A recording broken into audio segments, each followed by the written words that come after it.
Whoa! Finally, Aldabras. These guys are gonna live forever. Aldabras, let's go. Aldabras, come on, look. They'll fly into the air. Whoa, you see that? Look at the tiger. Oh, gee. Hey. Oh, hey, whoa, whoa. Ooh, little pop, you hear that? Food. Ooh. What are you doing? Come back. Okay, a little bit of food. Oh, what the heck? I love my dwarf crocodile. All right, fine, have that. Beautiful Malaysian cucumber. Whoa!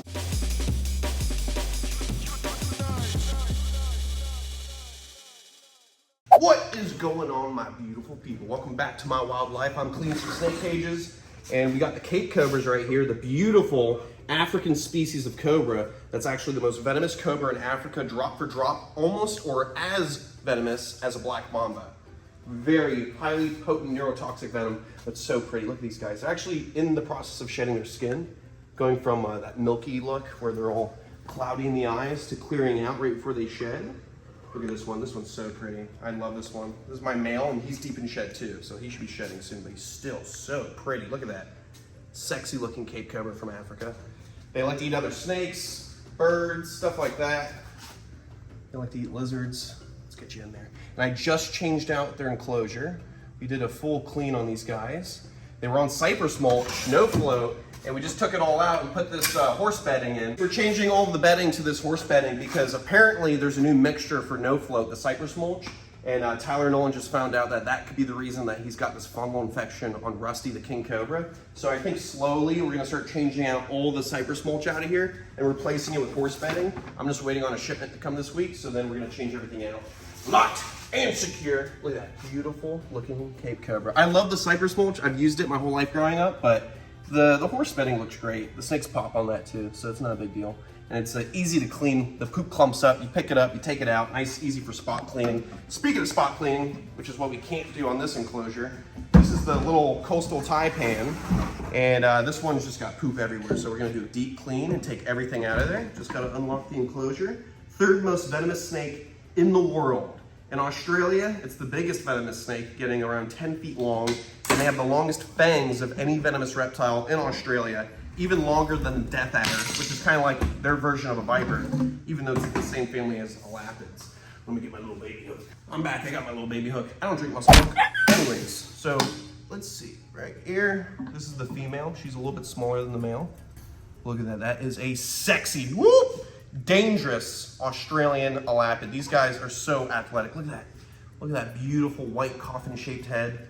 Doesn't seem like much, but this snake will shoot out and bite right onto something like nothing. I gotta be super careful. They will fly into the air. Whoa, you see that?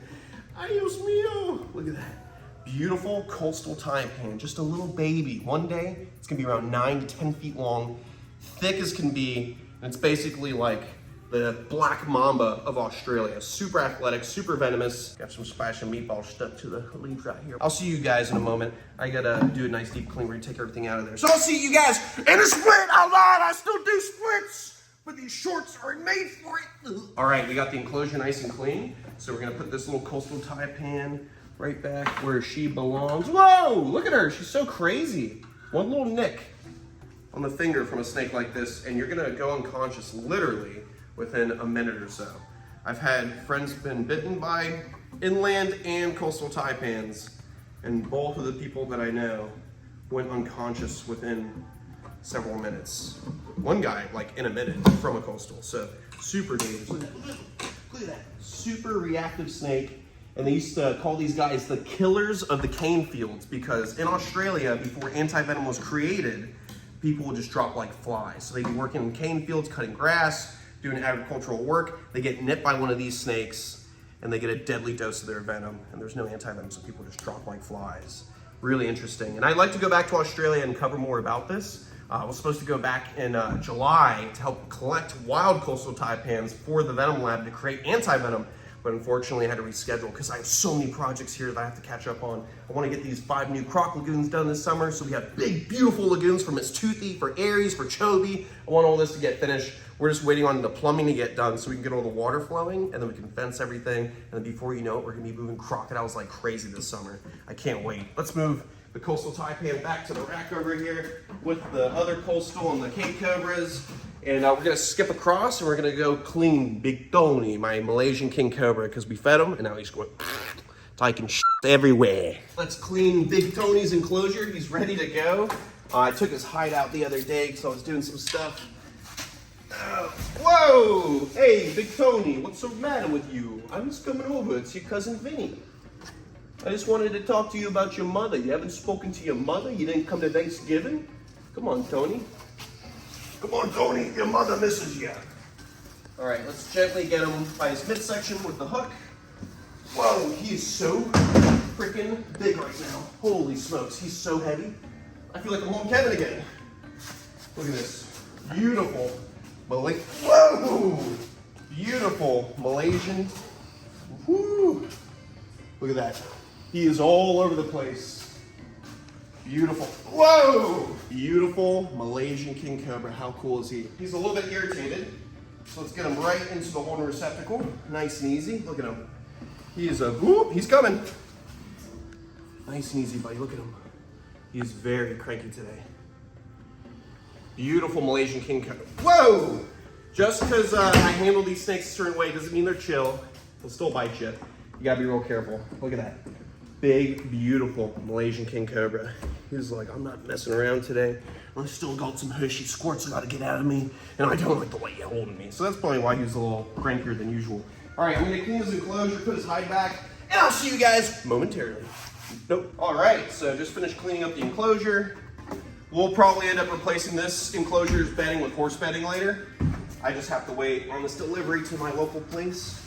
There we go, let's put Big Tony back where he belongs, so he's not so upset with me. Look at him, beautiful, beautiful Malaysian king cobra. Love these guys. He's definitely in a mood today, and I can see it, and I can feel it with his muscles tensing up. And also I can tell he's still very dense from his last meal, so. Whoa! He's a little dense. He's a little upset. We've got to be respectful of that, because if we're not, there's big issues with king cobras biting. So we don't want to upset him too much. Try to keep a good relationship with him. Although I don't mind if he's cranky, you know. He's not like Justina, I can see that. So if he wants to stay a little bit chill, that's okay, right? You want to stay a little bit chill, Tony? Beautiful king cobra. Nice, big, thick head, full of venom. All right, we're gonna lock this up. Make sure it's nice and secure. I got a tour to go do, so they're arriving here in the next 10 minutes. Go to chandlerswildlife.com to book your own tour. I will give you the tour myself, so it makes it extra fun, more personable. I'm gonna go do that, and then I have a friend delivering 2 beautiful animals to the facility, something I've been wanting for a very long time, and we're gonna build a nice temporary pen for them today and set them up in the front yard. Let's go. Almost done with the new enclosure. This is just a temporary enclosure. You can see it's lots of space. Can you guess what's gonna be in it? I'm gonna start breeding bunnies, because bunnies are my new passion. No, I'm not gonna get bunnies. 2 really cool reptiles about this big being delivered that my friend's been raising for about 4 or 5 years. And he's been contemplating wanting to get rid of them. He's a big time plant guy who has a lot of fancy exotic plants from around the world. And here's the hint. These animals bulldoze all of his fancy exotic plants and they eat them. So that's the hint. We got an omnivorous animal that usually is a herbivore, but sometimes they'll eat birds and other things like that, fish carcasses. So you'll see pretty soon we're about to get a huge, here's the hint, bombshell of a reptile. I'll see you guys when they get here. All right, beautiful people, we finished up this little tortoise pen. You can see we got a nice barrier. It's real simple. Just got these 2-inch thick, 12-inch tall, 16-foot long boards, nice little poles everywhere to hold it up. Nice secure enclosure for the new members of the family. You guys ready to see this? Let me go grab one. I'll be right back. We got this special little guy. Oh, he's heavy. Here he comes. Oh, look at this. My new Aldabra tortoise. How cool is this? This is the 2nd largest tortoise in the world. And we're gonna give him a little soak right now to make sure he hydrates. Even though it's been raining like crazy, I wanna make sure this little lady gets nice and hydrated because she's new to the facility. Oh, look at that face. Look at that sweet, sweet Aldabra face. Wouldn't it be cool if I had like a bunch of them? Oh wait, there's another one, come on! Oh. Look at this. This is another one right here. They're both females. Let me just pick this one up. Oh, Stephen having a little mud bath. Look at that beautiful Aldabra tortoise. These guys are both around 4 or 5 years old, so great size for their age. They were well taken care of by my good friend Mick. Mick is a plant expert that travels the world studying plants, and he got these tortoises about 4 or 5 years ago, and he loved them, but he didn't know what to do with them once they got a little bit bigger. And unfortunately, because he loves plants so much and collects exotic plants from around the world, and these guys love plants too, these guys were bulldozing some of his rare plants and eating them. So he finally said, enough. And he asked me if I wanted to take them. So now we finally have some Aldabra tortoises in the collection. Look at this one.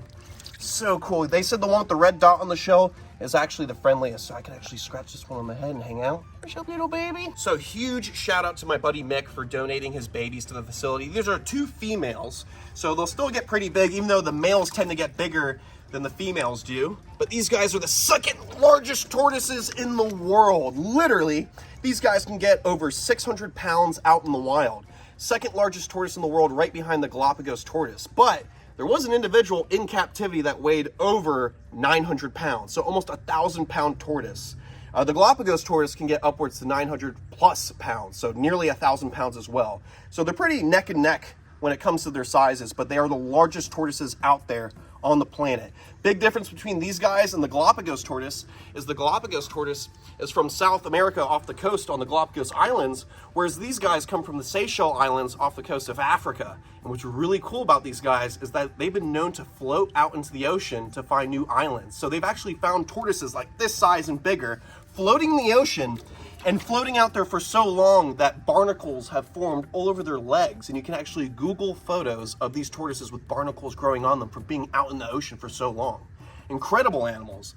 I have personally wanted some large Aldabras for a long time. I've just been holding off on it. I just got lucky. My friend wanted to rehome his, and I was able to get some decent sized ones. So you can imagine in the future, in the next couple of years, they're just gonna keep growing and growing and growing. And we'll probably expand this to be the whole front yard area and do a more like zoological barrier that looks prettier. So they'll have more space. We'll do like a nice big concrete pool right here. We'll build in that mound little by little. Everyone's doing good. Even the Galapagos tortoise over here. There we go. Beautiful Galapagos tortoise enjoying his mud bath. Getting big too. You guys remember when I first got him, he was the size of my palm. Now he's bigger than my hand. And this is the biggest tortoise in the world, getting over 900 pounds. That's incredible. Huge, gigantic tortoises. I'm so excited.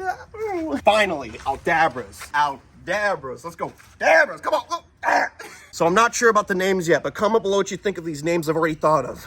I'm thinking Sheila and Taikwisha, but you let me know what you guys think. Comment below some good names. They're gonna be around for a long time. Right now, there's one that's nearly 200 years old in captivity. So you can imagine these guys are gonna live forever. These ladies are gonna live forever. So I'm gonna have to make some babies so my kids can own them in the future. All right, back to your little shelter. I'll be building a nicer shelter later on. I just threw this together so my buddy could get these guys out of the garden and they would stop eating all those fancy plants. Oh, Sheila and Taikwisha, my sweet, sweet girls. All right. Let's go feed some crocodilians. And we need to scrub Cheese's shell. It's all green. All right, let's feed some little crocodilians. We're here in the Cuvier's dwarf Caiman enclosure with our rescue turtles. And we've got the beautiful little female Cuvier's dwarf who loves to come out and eat. You want some food? It's a little bit large for you, but I think we can give it to you. Whoa! Oh my goodness, it's not alive. You ready? You want it? Oh! So this beautiful female is actually big enough to breed. Jeez. Give us a chance to show you off.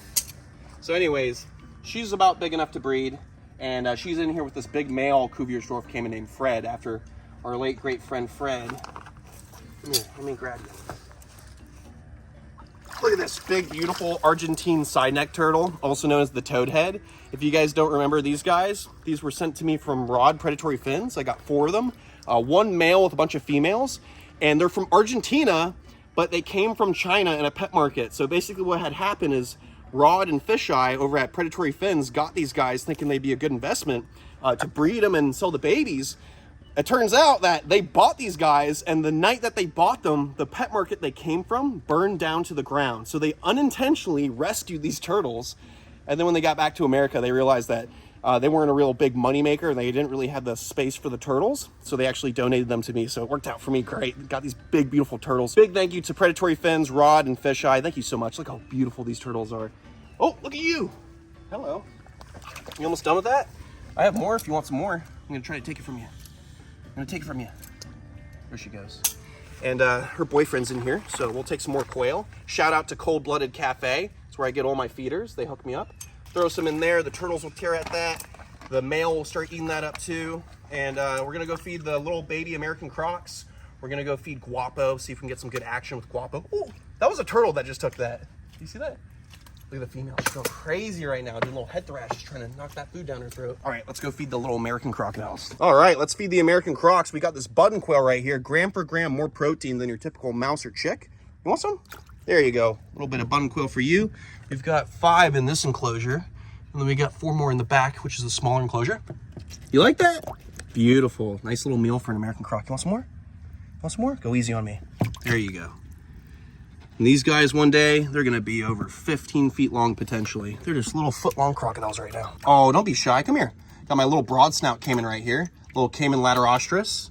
Getting bigger and bigger. He's still a little bit tiny. He's definitely not big enough to be thrown with Bridget, the broad snout. He'll still be a snack, but he's looking great, nice and healthy. Real pretty broad snout Caiman. And hopefully in the future, we can get some more of these guys. I'd love to have like a lagoon full of them. Would you like a quail?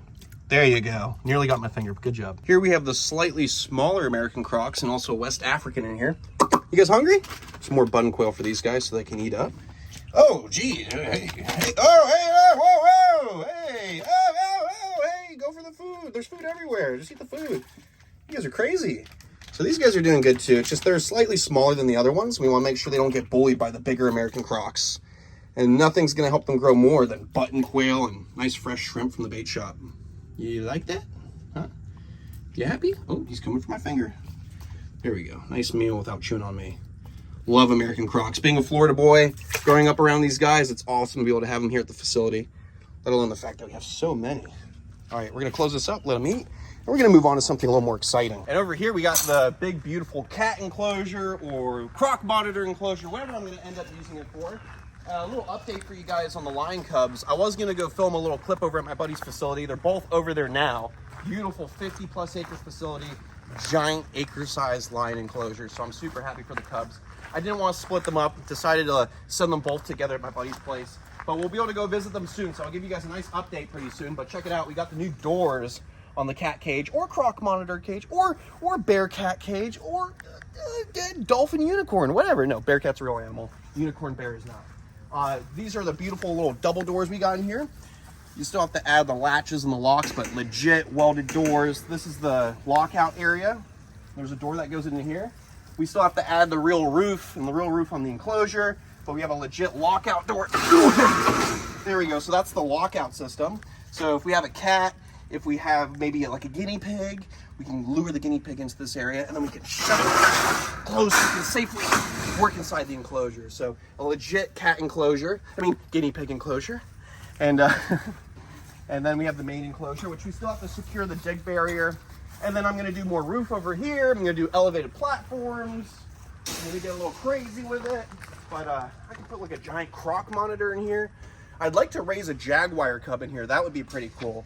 But for now, I'm just gonna keep on working on all the new croc lagoons and try to limit the amount of mammals we bring in here, because mammals mean I have to be here every day, and it creates more of a workload for whoever has to watch the facility when I'm not here trying to do expeditions. Because I still want to go to Africa, I want to go to Papua New Guinea, I want to go back to Australia, I want to go back to Thailand, I want to go to Borneo, I want to go to throughout Indonesia, I want to go to South America, I want to go to so many places in the world that I haven't been yet to film expeditions and support conservation efforts that I can't get big cats right now, or I can't go anywhere. Because the key to working with a big cat is you work with it every day and spend endless hours with it for like a year and a half to build a solid relationship. If you go out of town for like a week and you come back, the cat might not like you anymore. So that's the last thing I want. So good thing is I have an enclosure ready. I got my cat permits, I got my USDA permit, I'm all good to go. So I'm happy about that. And I got a nice big enclosure that I could throw something in if I want. Ooh, let me close this door so like a raccoon or a rabbit doesn't run in there and get stuck.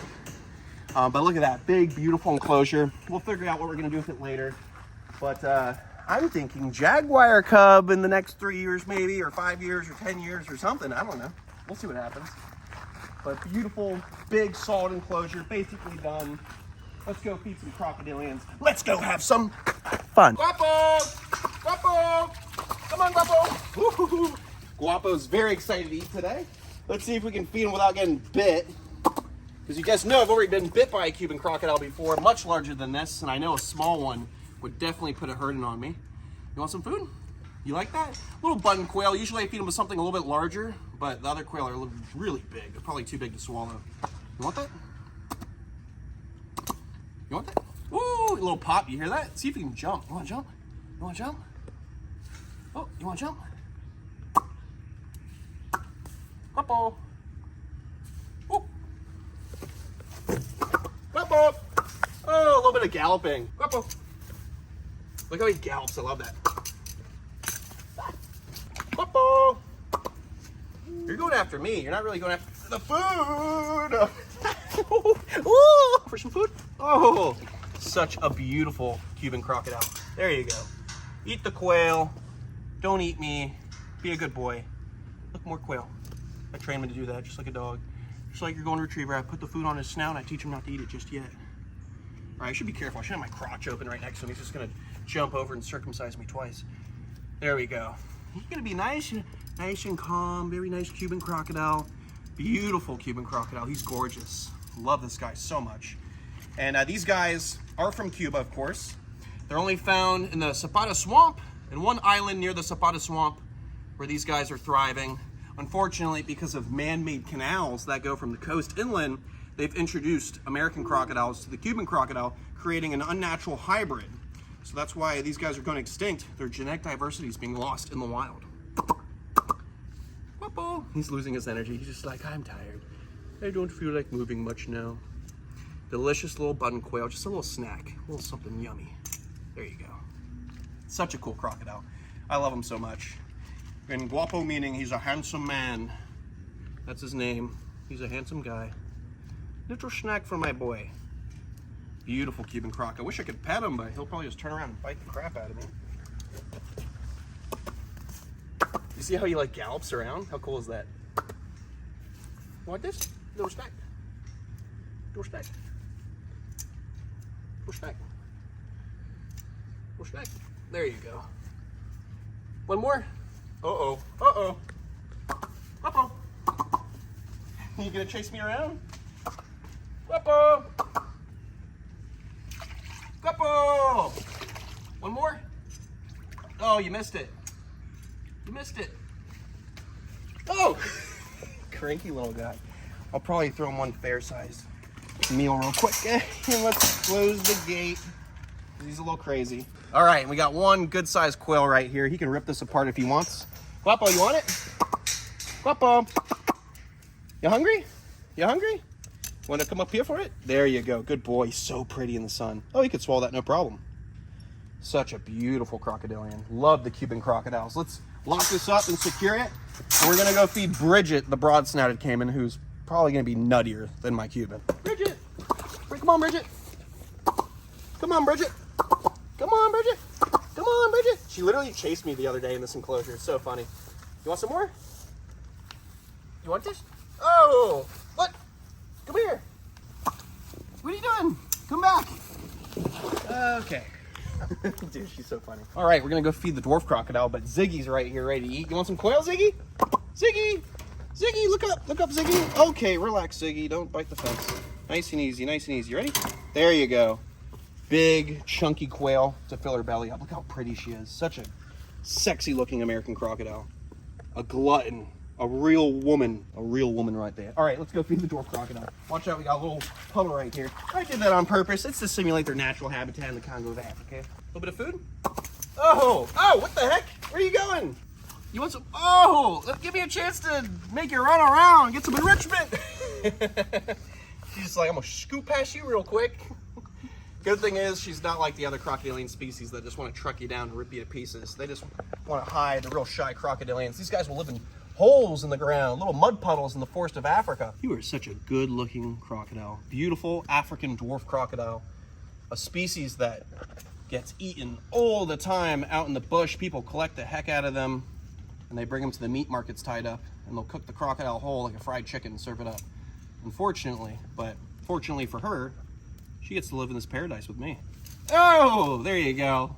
Beautiful. I love my dwarf crocodile. I think we could fit one more in there. You want this? Eat. No? There you go. A nice, delicious meal for the African dwarf crocodile. You gonna go hide? You're gonna eat that right there. All right, see you later. All right, cool. Now, let's go scrub my turtle. Let's go scrub my turtle's carapace. Come on. Oh, finally, the sun came out in full glory. It's been a real weird day. It was nice out, then it was storming like crazy. But everyone's good. We've got little Sheila right here. She's doing good. We left her some food right there. And then we got little Taquisha over here. My glop is hanging out right there. Everyone's doing good. It looks like Taquisha. You gonna eat? You gonna have a little food, Taquisha? Huh? A little bit of food, Taquisha? These guys are definitely getting more and more comfortable because I left this cactus pad by her earlier and now there's some bite marks in it. Ooh, look at that. We got, oh, pure tiger shovel nose. There's a lot of fish in here. Oh my goodness. It has gone crazy. And the tiger's back. Look at the tiger. Oh, he's only like a foot plus long. Imagine him 6 feet long. Come on, going for the kill. Eat the pellets with your ferocious might. Oh wow. Beautiful. Look at all these guys. We got a pack of pacu coming on in. We got the hybrid coming for a feed. We got the red tail hybrid. Kaido, what is that? What do you have there? An ancient fossil? All right, fine, have it back. All right, we got all the little baby monocled cobras. We have 23 in here, het for albino. They're finally getting their new home. And I told you boys and girls that I wasn't gonna keep this spitter anymore because this spitter spits a lot. And I don't like getting spat on. Beautiful snake. Unfortunately, I don't want to become allergic to their venom because the more you're exposed to dry venom and them spraying venom on you, you can become hypersensitive to the venom. So if you get bit, you die way faster from anaphylaxis instead of the venom itself. So adios to all my snaky kids. Enjoy your new home. All right, let's grab Cheese, my beautiful albino snapping turtle. Look at him, look at that boy, look at that dirty boy, look how green he is. So look, he's got all this green on his shell. He's still pretty placid, so I don't want to upset him. I want to take my favorite toothbrush that I brush all my back teeth with, put it in his turtle water, because salmonella is good for your roots. At the top of the shell right there, watch your eyeball. Get the little, oh, Cheese. All right, well, Cheese clearly is fed up with getting his shell cleaned, so we don't want him to be upset with us. Let go, Cheese, let go. Don't eat my toothbrush. I still have to brush my teeth tonight. Just kidding, don't use the toothbrush you use to clean your turtle to clean your teeth. You can't do that, that's a bad idea. You get salmonella, then you have diarrhea for a while. Oh, Cheese, don't be mad at me, Cheese. All right, Cheese, you're fairly clean. You could be a little bit cleaner, but we don't want to bug you too much. Put you right back where you belong in your little ecosystem. Goodbye, Cheese, my beautiful albino snappy turtle. All right, beautiful people, that's gonna be it for this episode. I will see you on the next one. Stay beautiful, stay safe, and most of all, love your wildlife. Love your fish, love your Aldabras. Anyways, I'll see you guys on the next one. Stay beautiful, stay safe, follow your dreams. Do what makes you happy in life. See you on the next one.